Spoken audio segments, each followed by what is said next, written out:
2026년도 전망하는 이 도서를 보니까 이제는 게임의 규칙이 좀 바뀐다는 분석이 나왔습니다. 단순히 오를까 내릴까 이걸 맞추는 게 아니라 그 상승의 온기가 어떤 경로를 따라 흘러가는지가 중요한 관건인 것 같습니다. 안녕하세요. 세종몽땅부동산 대표 정진숙입니다. 제가 부동산 트렌드 책을요, 2020년도 이전부터 처음 출간됐을 때부터 책을 읽기 시작을 했었습니다. 그 이후에 지금 25년도, 그 다음에 내년도에 나온 26년도 책을 읽으면서 오늘은 과연 25년도와 26년도의 책이 어떠한 변화가 있고 어떠한 부분이 달라졌는지에 대한 분석 이야기를 한번 해드려 보겠습니다. 오늘도 땅이와 같이 이야기를 나누어 보겠습니다. 땅이 안녕! 안녕하세요, 대표님. 오늘은 좀 특별한 날인 것 같습니다. 2025년 서울 부동산 시장 기억하세요? 강남이 상승을 이끌면서 전체 시장에 대한 기대감이 꽤 컸잖아요. 네, 그랬죠. 그런데 2026년을 전망하는 이 도서를 보니까 이제는 게임의 규칙이 좀 바뀐다는 분석이 나왔어요. 단순히 오를까 내릴까 이걸 맞추는 게 아니라 그 상승의 온기가 어떤 경로를 따라서 어디로 흘러가는가 이걸 추적하는 약간 탐정 게임이 될 거라는 거죠. 네, 바로 그 경로라는 단어가 핵심이에요. 오늘 저희가 살펴볼 도서 2025, 2026년도 부동산 트렌드 도서 이 두 개가 딱 그 지점을 보여주거든요. 하나는 2025년도 시장 분석 도서이고 다른 하나는 2026년도 전망하는 부동산 트렌드 도서이다 보니까 이 둘 도서를 비교해 보면 불과 1년 사이에 시장을 보는 눈이 얼마나 정교해졌는지를 알 수 있습니다. 아, 관점의 진화 같은 거군요. 맞습니다. 그래서 오늘은 이 도서를 가지고 서울 그리고 아주 특별한 시장인 세종시를 예를 들어서 구체적인 전략까지 한번 살펴볼까 합니다. 좋습니다. 당신이 복잡한 정보의 호수 속에서 길을 잃지 않도록 그래서 2026년에 내 시간과 돈을 어디에 집중해야 하나 여기에 대한 선명한 지도를 그려드리는 것 이게 오늘 저희의 목표입니다. 그럼 그 지도의 기본부터 한번 펼쳐볼까요? 좋죠. 자, 먼저 2025년도 부동산 트렌드와 2026년도 부동산 트렌드 공통적으로 인정하고 들어가는 게 있더라고요. 시장에 변치 않는 기본 전제 4가지. 이건 뭐랄까? 시장의 중력 법칙 같은 거라서 2025년이든 2026년이든 이걸 모르고는 다음 얘기를 할 수가 없겠더라고요. 네, 시장의 DNA라고 봐도 무방합니다. 첫 번째 전제는 바로 서울의 슈퍼사이클, 더 구체적으로는 강남 선도 구조예요. 아, 강남 불패? 예, 거의 공식이죠. 모든 의미 있는 시장은 강남에서 시작되고 그 열기가 마용성 같은 주변부로 그리고 서울 전역으로 마지막으로는 수도권으로 퍼져나간다는 대원칙입니다. 근데요, 요즘 GTX 같은 것 때문에 이 공식에 의문을 제기하는 분들도 있잖아요. 강남이 아닌 새로운 중심지가 생길 수도 있는 거 아니냐고요? 오, 좋은 질문이에요. 실제로 그런 변수들이 시장에 영향을 주기는 하지만 책에서는 그럼에도 불구하고 강남의 상징성, 자금의 집중도, 그리고 또 대체 불가능한 인프라 때문에 그러니까 NG는 여전히 강남이다? 그렇죠. 다른 지역의 상승은 강남발 온기가 도착했을 때 비로소 폭발력을 갖는다는 거죠. 알겠습니다. 그럼 두 번째 법칙은 뭔가요? 두 번째는 공급이 핵심 변수라는 점입니다. 가격의 바닥을 다지고 상승 압력을 만드는 가장 근본적인 요인은 결국엔 공급 부족이라는 거죠. 도서에 PF 경색이라는 단어가 자주 등장하는데요.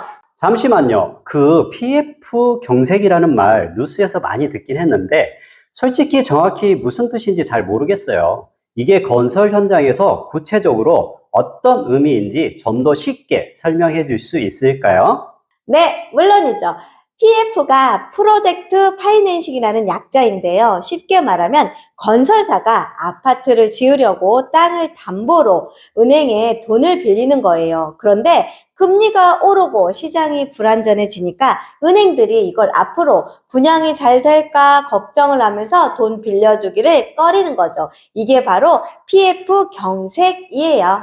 아, 돈줄이 막히는 거군요. 네, 수도꼭지를 잠그는 것처럼요. 그러니까 계획했던 아파트 착공 자체가 안 되는 거고요. 당장 눈앞에 건물이 많이 보여도 2, 3년 뒤에는 입주할 새 아파트가 안 지어지고 있다는 뜻이죠. 이게 바로 시차를 두고 다가오는 공급 절벽의 진짜 원인입니다. 아하, 그러니까 지금의 PF 공색이 2, 3년 뒤 우리 집값에 직접 영향을 주는 시한폭탄 같은 거군요. 이해가 확 됐어요. 그럼 세 번째 전제는 심리와 관련된 전세가 이야기죠? 네, 맞아요. 전세가는 심리의 바로미터, 이게 세 번째 전제예요.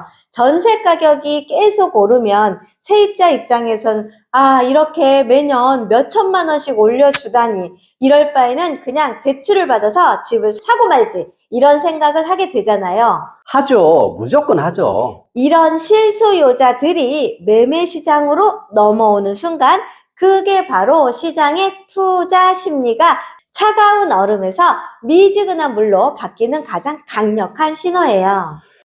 이럴 바엔 이라는 감정이 시장을 움직이는 동력이 되는 거네요. 재밌네요. 자, 마지막 네 번째. 역시 모두가 아는 금리겠죠? 그렇죠. 그런데 여기에 중요한 건 금리의 현재 수준이 아니라 방향성에 대한 전제예요. 시점의 차이는 있겠지만 장기적으로 금리는 결국 인하될 것이라는 게 네 번째 공통 전제입니다. 물론 생각보다 오래 고금리가 유지될 수 있다. 이런 반론도 만만치 않았잖아요. 맞아요. 하지만 이 도서의 관점은 경제 전반의 활력을 위해서든 부채의 부담을 줄이기 위해서든 큰 흐름은 결국 인하적으로 갈 수밖에 없다고 보는 거죠. 이제 시장의 유동성을 공급하는 가장 큰 동력이 될 거라는 거죠. 좋습니다. 강남선도, 공급 부족, 전세가 상승, 금리 인하 기대감, 이 네 가지가 시장을 움직이는 기본 물류 법칙이다. 자, 그럼 이 법칙들에 의해서 2026년 전략은 2025년과 어떻게 달라지는 걸까요? 제가 받은 인상은 마치 작년에는 위성 사진으로 지형 전체를 넓게 봤다면 올해는 그 지형 위로 사람들이 다니는 오솔길을 찾아 나서는 탐험가의 시선으로 바뀐 것 같았어요. 와, 정말 정확한 비유예요. 관점의 진화라고 할 수 있죠. 2025년도 분석 도서를 보면 서울 골든 클래스 같은 기술적인 지표로도 자, 이제 바닥입니다. 이런 신호를 찾거나 전국적으로 공급이 부족하다는 거대한 담론을 통해 상승의 시작점을 찾는 데 집중을 했어요. 말 그대로 위성 사진을 보는 거시적인 접근이었군요. 네, 이 지역은 유망해 보인다. 이렇게 말하는 시기였죠. 하지만 2026년도의 분석은 한 걸음 더 깊이 들어가서 상승의 속도나 강도를 맞추는 건 이제 의미가 덜한다고 봐요. 그래요? 네, 그보다는 훨씬 중요한 건 그 상승의 에너지가 어디에서 어디로 옮겨가는가 그 경로를 포착하는 거예요. 도서에서는 이걸 상승 도미노 현상이라고 부르는데 예를 들어 강남의 30억짜리 아파트가 33억이 되는 것보다 그 여파로 성동구의 15억짜리 아파트가 어떠한 영향을 미치는지를 추적하는 게 훨씬 더 중요하다는 거죠. 그 도미노의 경로를 만드는 아주 현실적인 변수가 바로 정책이더라고요. 2026년 분석은 이 정책 변수가 시장의 물기를 어떻게 바꾸는지 아주 집요하게 파고들었어요. 맞아요. 정책이 더 이상 단순한 배경이 아니라 수요의 방향을 결정하는 운하의 역할을 한다고 보는 거예요. 예를 들어 2026년도 6월 27일에 시행된 대출 규제 강화를 보죠. 주택담보대출의 한도가 줄어들면서 원래 15억짜리 아파트를 사려던 사람들의 계획이 틀어지게 돼요. 그렇죠. 자금 계획이 꼬이죠. 그럼 그 수요가 그냥 사라질까요? 아니죠. 그들은 자신의 예산에 맞춘 대출이 가능한 12억짜리 아파트나 다른 지역으로 눈을 돌리게 돼요. 이게 바로 정책이 수요의 경로를 인위적으로 바꾸는 순간이에요. 반대로 9월 7일에 발표된 공급 확대 방안 같은 정책은 장기적인 경로에 영향을 주고요. 결국 이런 규제 환경이라는 새로운 지형도를 잘 읽고 그 안에서 기회를 찾는 게 핵심이 되겠네요. 바로 그겁니다. 그래서 도서에는 두 가지 상반된 전략을 제시합니다. 첫 번째는 아예 규제가 아주 강한 곳을 활용하는 전략이고요. 규제가 강한 곳이요? 피해야 하는 거 아니고요? 최고가 단지들처럼 대출이 거의 막혀서 거래가 뜸해지면 자금력이 되는 소수의 사람들이 한번 거래할 때마다 신고가를 찍어버리는 그들만의 리그를 이용하는 거죠. 두 번째는 정반대로 무풍지대, 즉 규제의 빈틈을 공략하는 전략이에요. 아, 빈틈. 네, 대출 규제의 가격대, 지역의 틈새를 파고들어서 실수요자가 먼저 진입하고 그 온기를 보고 투자 수요가 뒤따라 들어올 만한 곳을 찾아내는 거예요. 그렇다면 이 새로운 관점, 즉 경로 찾기라는 관점을 바탕으로 2026년에는 구체적으로 어떤 특성을 가진 단지를 주목해야 할까요? 이제 정말 실전적인 이야기로 들어가 보죠. 2026년도의 전략은 명확해요. 이미 너무 올라버린 대장주들을 불안하게 추격 매수를 하는 것보다는 다음 세 가지 조건을 갖춘 다음 타자들을 찾는 쪽이 훨씬 더 확률이 높다고 봅니다. 첫 번째로는 당연하게도 수요 이동의 도착지에 있는 단지이어야 해요. 도착지요? 네, 강남에서 시작된 상승세가 다음 차례로 넘어올 만한 합리적인 가격과 입지를 갖춘 곳을 찾아야 한다는 거죠. 상승 도미노의 바로 다음 칸에 서 있는 단지를 찾으라는 말이네요. 근데 그걸 어떻게 알 수 있죠? 그래서 두 번째와 세 번째 조건이 중요합니다. 두 번째 조건은 전세가가 탄탄하게 받쳐주는 단지예요. 전세가가 매매가에 근접할수록 갭이 줄어드니까 투자금이 적게 들기도 하지만 더 중요한 의미가 있어요. 어떤 의미죠? 전세가가 높다는 건 그 집에 살고 싶어 하는 실수요자가 그만큼 탄탄하다는 증거거든요. 이건 매매가가 하락할 때 튼튼한 방패의 마귀가 되어주고 반대로 전세가가 더 오르면 매매가를 밀어 올리는 강력한 에너지가 되기도 해요.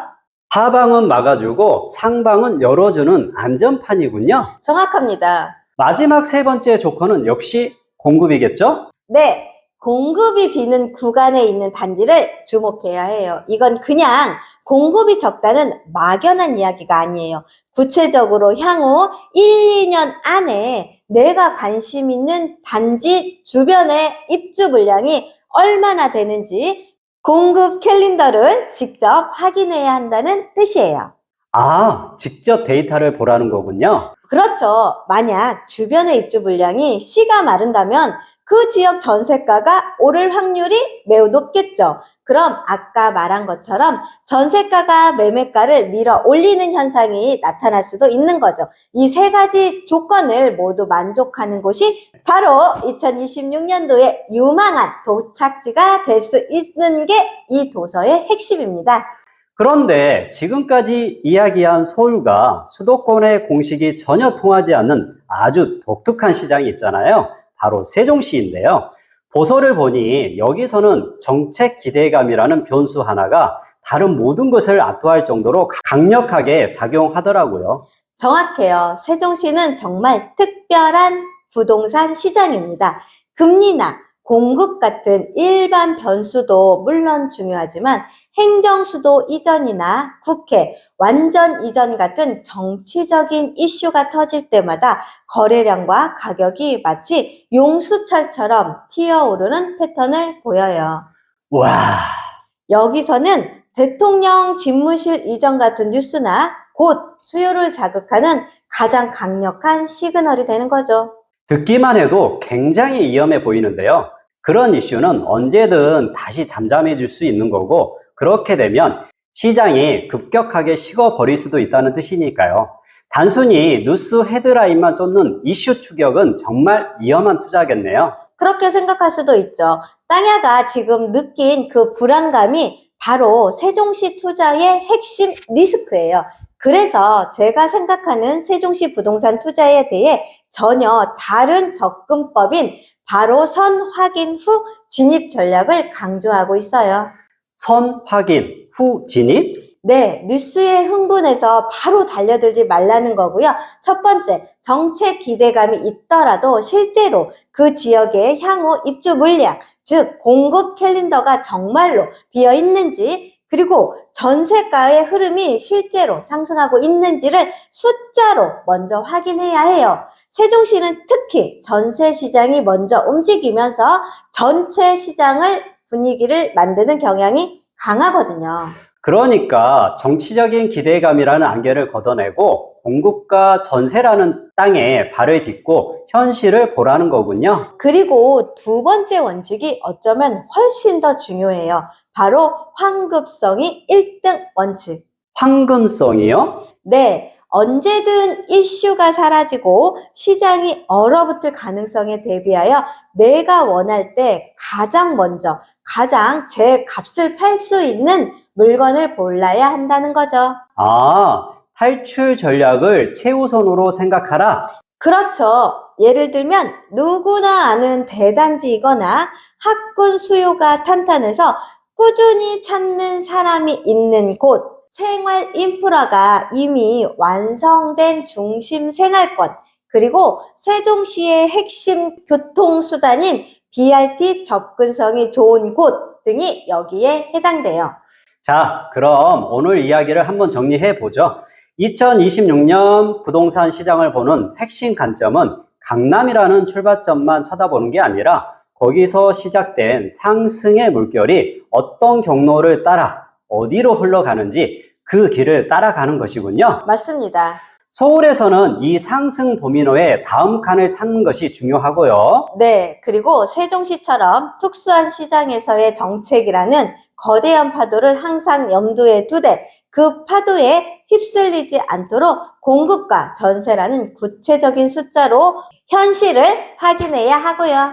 그리고 어떤 상황에서도 빠져나올 수 있도록 황금성이라는 구명조끼를 가장 먼저 챙기는 전략이 필요하다. 완벽한 요약입니다. 오늘 분석을 통해 시장을 보는 관점이 거시적인 숲을 보는 것에서 미시적인 나무와 나무 사이의 길을 찾는 것으로 옮겨가고 있다는 점이 정말 명확해졌네요. 네, 그래서 마지막으로 당신께 이런 질문을 하나 남겨드리고 싶어요. 이렇게 시장 분석이 점점 더 세분화가 되고 경로 찾기로 진화하고 있다는 것은 어쩌면 우리 부동산 시장이 과거처럼 다 같이 오르고 다 같이 내리는 동질적인 시장이 아니라 정책과 자금 그리고 수요에 따라서 각 지역의 단지가 제각각 다른 길을 걷는 훨씬 더 복잡하고 분화된 시장으로 본격적으로 진입하고 있다는 신호가 아닐까요? 이 질문을 한번 생각해 보시면서 오늘 2025년도 부동산 트렌드와 지금 2026년도 부동산 트렌드의 책을 비교 분석을 땅과 같이 이야기 나누어 봤습니다. 즐겁고 편안한 시간 되십시오. 감사합니다. 세종몽땅 부동산의 정진숙이었습니다. 땅이야 고생했어.